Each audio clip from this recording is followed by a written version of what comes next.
Boom. Found my friend here after the ATG fan feature. Drew looked him up, found him. Jim doesn't have a sled. One gym I belong to does. I just I haven't incorporated it yet. I'm just doing the treadmill. So. Good. So part of our role in ATG is to popularize what we think we need. And I think this is the #1 exercise the world is missing. It's just pushing this. So you haven't done this exercise. I want you to come over here. I want you to think like you're at the bottom of a push-up. And all I want you to do from the bottom of that push-up is think about strong feet and move the set slowly. So let the arms relax at the bottom of the push-up. Now think about strong feet, exactly, and move the sled slowly. So look at that, already, form is perfect. Heavy sleds, they won't move unless your body gets into really correct positioning. Good. Good, stop it there, good. You can almost see it's like too easy for him. Go ahead and push it back. I like 100 yards as a workout. Now if you're newer to sled work, 100 yards works really well. So he's pushing 10 yards down, 10 yards back, and then I'm gonna have him rest while I go. So, okay good. So notice if you look at my feet right now, strong foot versus here. If you can push it like this, it's probably not heavy enough. So I'll zoom this down and back. Faster is not better. Fast, slow, it doesn't matter. I like a balance. Notice how if I go slow, that's gonna add up more time. So in general, I like to go slow down and then fast back. But I'm just getting it back to our starting line here. And we're gonna look, if you're using thick plates, it can help to put something in between so that, like these are 55-pound plates, that way you can, all right, now I wanna see you do it again and go nice and slow and think about strong feet. Yep. So push through your toes, there you go. Now let's look at those toes, good. Now it has enough weight to really slow them down. But what's so cool about this is that you can just jump in and start doing it. What do we do in the weight room that lets our feet move like this?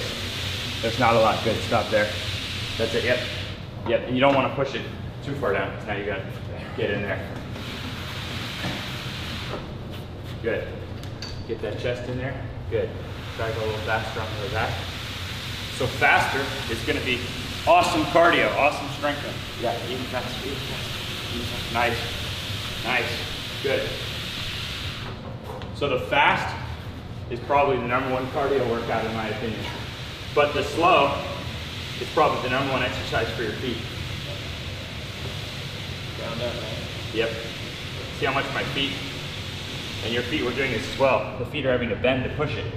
But it's not just about a flexible foot because you have to move the weight. Right. So your foot gets strong. But think about things we traditionally do in the weight room, squats, deadlifts, things like that. Our feet don't get to move like this. So a sled, you can jump right in. There's no load on your back. This is the warm-up to the workout. Isn't that interesting? Yeah. You're already warming up for the workout a little breath going without having to do any warm-up. Right. And we're only about 40 yards in out of 100. So I like to go slow down and fast back. All right, you're back up. So let's count what we're getting from a single movement. Yep, so your goal is slow and strong feet, strong toes. Yeah, smooth and slow. Yeah, there it is. Good. Look at this mobility he's having to get through the big toe. Think about letting your big toe stretch each rep, yeah. And so we're getting strong from the ground up. We're building all the things that we don't build with traditional, right back. Build it. Right back, exactly. So my biggest mission for 2022 is to get basketball teams to stop doing more running and start using this as their punishment. Because I'll tell you what, this is more punishment. But when basketball players do more running, they get foot pain, shin splints, knee pain. What does the sled do? It fixes the very issues that you get from doing too much running for athletes. So here we can get strong feet, strong lower leg muscles, fix knee tendon pain, The coaches are usually pissed at the players anyways because they can't bend their knees enough because their knees hurt. Then they have to do more punishment running that only makes their knees hurt even more. So with this, your athletes would jump higher, fix their pains, and they'd be able to be into the positions that you wouldn't have a whole lot of reasons to be pissed at them in the first place. All right, we got 2 more each. Feel the breath going? Yeah, a little bit. Good. Slow down, fast back. All you gotta think about is your feet. Exactly. And then we're looking at that angle here. Naturally, his knees are way the hell over the toes. So when the sled is heavy enough, you can't even get your knees over your toes. You can't even push it if your knees don't go over your toes. So this is what I love about it. How old are you? 50. 50 years old, never done this exercise. You can dive right in with me and get a hell of a workout together. My mom does this. It's my dad's favorite exercise in the ATG system. Nice. Good job. Good job. 1 more each. Now imagine if you did all those without a break. So a general rule of thumb is if you had a partner, I go, you go works really well. If you were by yourself, if you could do all 100 yards without stopping, then it probably wasn't heavy enough. So last little thing I'll comment on is for the lower back. I think this is absolute gold for the lower back. Why? It's because we're not having to load our spine, but what are we getting every rep? We are getting extension of those muscles. You see that right there? So we're getting to work those muscles, but without load on the spine, getting a lot of blood flow. Let's get one more. Let's get one more. Now I'm going to challenge you to do down, back, down, back. So slow down, fast back. Yep. Let those big toes stretch. Yeah. Good job. Almost all of us from unnatural shoes with thick cushion, we've shut down the ability of our foot to bend. Good. Our feet get too stiff, our ankles get too stiff, but it's not just stiff, they're also weak. Stiff, weak toes, feet, ankles. It's proven to give all kinds of problems, from heel pain to plantar fasciitis to shin splints to Achilles tendon problems to knee problems. All right, one more. Good, slow, slow. Nice, nice. You doing all right? Yeah. Am I pushing you too hard? No. You sure? Yep. Such a tough dude. Nice. Nice. Good. So when I train people in person, the workout starts with sled, if it's a lower body workout. If it doesn't start with sled, it's not a true ATG workout. And I work hard to come up with alternatives. Oh yeah, oh yeah. You got it, you got it. Dig deep. Good, good.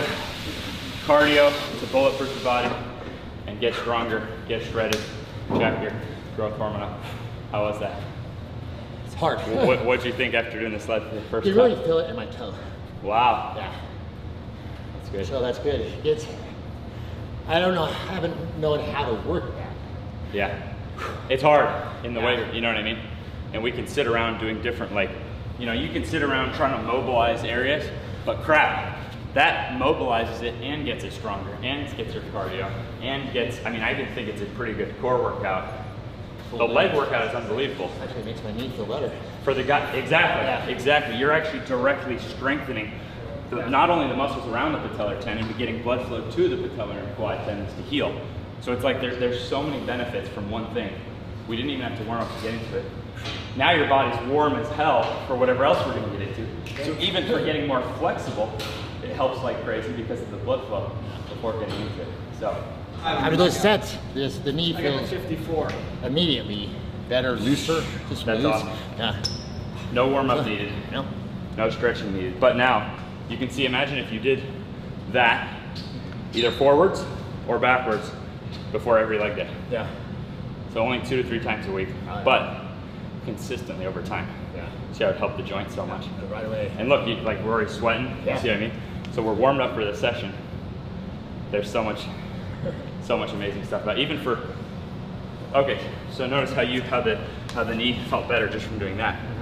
Now imagine for people who jump really high, the number one struggle for jumpers is knee pain, and then getting stronger legs. So you see how that it like helps us accomplish those purposes. And you see how it's a natural motion. Yeah. It came to you naturally. You did it right. Yeah. You did it right from the very first. Never even done that actually. It's before. intuitive Yeah. because you're actually, technique goes out the window because you're having to move something. Yeah. Fitness opinions, you can have any fitness opinion you want. Put a little more weight on the sled. Right. see how you move it. Yeah. So for me, some of the highest jumpers that I've trained, we all think that the sled was as important for jumping higher as anything else we did. I don't want to say the number one exercise for jumping higher, Right. but I think it was as good for jumping higher because it helped improve our knees and got us stronger, more athletic. Absolutely. Yeah, good I job. can feel it.